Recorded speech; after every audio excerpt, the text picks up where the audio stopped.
NATO की धमकी की स्याही अभी सूखी भी नहीं थी और भारत ने ऐसा जवाब दे डाला कि न केवल नाटो की बोलती बंद हो गई बल्कि उनकी दोहरी नीति भी पूरी दुनिया के सामने उजागर हो गई। बात इतनी सी नहीं है, भारत ने अब सीधे सीधे उन्हीं की भाषा में जवाब देकर पूरी दुनिया को ये दिखा दिया है कि अब भारत किसी के दबाव में नहीं झुकने वाला। दरअसल नाटो के महासचिव ने अमेरिका के पूर्व राष्ट्रपति डोनाल्ड ट्रंप से मुलाकात के दौरान भारत, चीन और ब्राजील को लेकर तीखा बयान दिया। उन्होंने कहा कि अगर ये देश रूस से व्यापार जारी रखते हैं, चाहे वो सामान खरीदना हो या बेचना, तो उन पर 100% प्रतिबंध लगाए जा सकते हैं, यानी पूरी तरह से ब्लॉक कर दिया जाएगा, चाहे वो सप्लाई हो या ट्रेड। साफ शब्दों में कहे तो भारत जैसे देशों को अंतर्राष्ट्रीय व्यापार से अलग थलग करने की धमकी दी गई। लेकिन इस बार भारत चुप नहीं बैठा। सूत्रों के हवाले से खबर आ रही है कि भारत ने न केवल इस धमकी को सिरे से खारिज किया है बल्कि नाटो को उसी की जुबान में जवाब भी दिया है। भारत ने साफ कर दिया है कि वह अपनी विदेश नीति किसी और के इशारे पर नहीं चलाएगा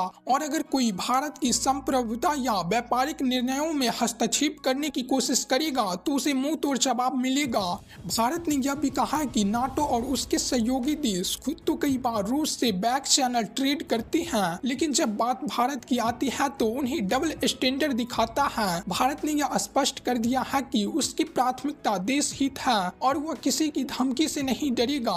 तो अब सवाल ये उठता है कि भारत, चीन और ब्राजील मिलकर रूस के साथ कैसा रुख अपनाएंगे? क्या यह पश्चिमी गठबंधन की रणनीति पर भारी पड़ सकता है और क्या यह नई ग्लोबल जियोपॉलिटिक्स का संकेत है? आइए इन सभी बातों को डिटेल में समझते हैं, लेकिन आगे बढ़ने से पहले अगर आप देश की ऐसी दमदार विदेश नीति के समर्थक है तो इस वीडियो को लाइक जरूर करें और चैनल को सब्सक्राइब करके बेल आइकन को दबा दें, क्योंकि आपके एक क्लिक से हमें मिलती है बड़ी हिम्मत। अगर देखा जाए तो नाटो एक ऐसा सैन्य गठबंधन है जिसमें अमेरिका के नेतृत्व में 32 देश शामिल हैं। इसे दुनिया का सबसे ताकतवर मिलिट्री अलियांस माना जाता है, लेकिन इसकी असली हकीकत यह है कि अमेरिका ने इसे अपने हितों को साधने के मकसद से बनाया था और आज भी वही इसका संचालन करता है। अब अगर बात करें रूस यूक्रेन युद्ध की तो बीते 3 सालों से ये जंग जारी है, लेकिन इस जंग में यूक्रेन के पीछे पूरी नाटो सेना खड़ी है। सीधे तौर पर मैदान में न उतरते हुए ये देश यूक्रेन को लगातार हथियारों और संसाधनों से सपोर्ट कर रहे हैं ताकि रूस को किसी भी कीमत पर घुटने टेकने पर मजबूर किया जा सके। पश्चिमी देशों ने रूस की कमर तोड़ने के लिए उस पर सैकड़ों आर्थिक प्रतिबंध लगाए। सोच ये थी कि अगर रूस की अर्थव्यवस्था हिल जाएगी तो वो युद्ध छोड़ देगा, लेकिन परिणाम इसके उलट सामने आया। रूस ने ब्रिक्स देशों की मदद से अमेरिकी डॉलर और स्विफ्ट सिस्टम को दरकिनार कर दिया और लोकल करेंसी के जरिए व्यापार जारी रखा।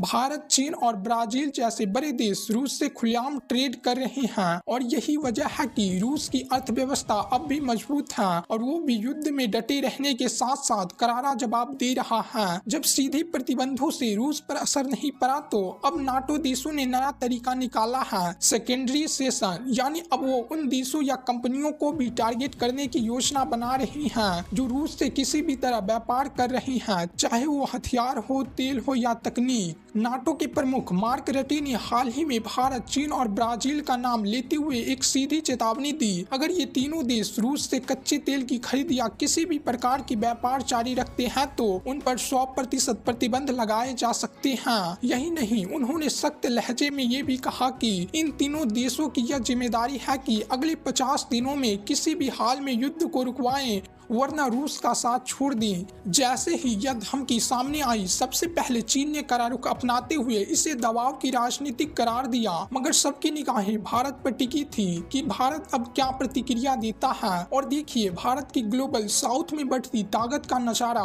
धमकी के महज 12 घंटे के भीतर ही भारत ने भी नाटो प्रमुख को उसी अंदाज में जवाब दिया। चीन के बाद भारत ने भी खुलकर विरोध जताते हुए नाटो प्रमुख की धमकी पर तीखा बयान दिया। भारत का साफ कहना है कि नाटो एक सैन्य संगठन है, न कि कोई वैश्विक अदालत जिसे अधिकार हो कि वह भारत जैसे संप्रभुता देशों पर अपने आदेश थोपे।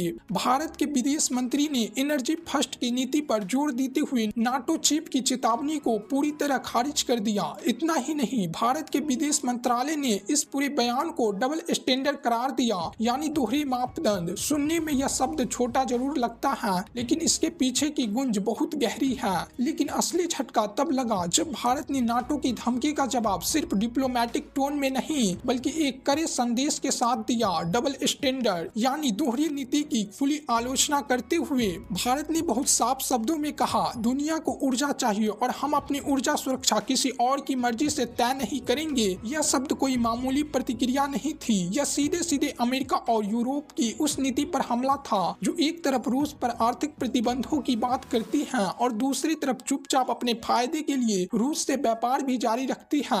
आंकड़ों की माने तो आज भी यूरोप रूस से रिकॉर्ड मात्रा में LNG यानी लिक्विफाइड नेचुरल गैस खरीद रहा है। सिर्फ गैस ही नहीं, टाइटेनियम जैसी रणनीतिक धातुएं भी रूस से अमेरिका और यूरोपीय देश आयात कर रहे हैं और यह सब उस वक्त हो रहा है जब यही देश रूस के खिलाफ प्रतिबंधों की लिस्टें जारी कर रहे हैं। अब जरा सोचिए, जो देश खुद रूस से जरूरी चीजें ले रहे हैं वही भारत, चीन और ब्राजील को चेतावनी दे रहे हैं कि रूस से सस्ता तेल मत खरीदो। यही है डबल स्टैंडर्ड और भारत ने इस दोगलापन की तरफ पूरी दुनिया का ध्यान खींचा है। भारत ने बिल्कुल स्पष्ट कर दिया है कि वह किसी के दबाव में नहीं आने वाला। भारत की प्राथमिकता है अपनी क्षमता, अपनी ऊर्जा जरूरतें और अपनी संप्रभुता। चाहे 100% सेशन हो या 500% टैरिफ की धमकी, भारत अब ग्लोबल साउथ की आवाज बनकर सामने आ चुका है। भारत अब उन देशों की बातों में आने वाला नहीं जो बार बार धमकी देकर रूस से व्यापार बंद करवाना चाहते हैं।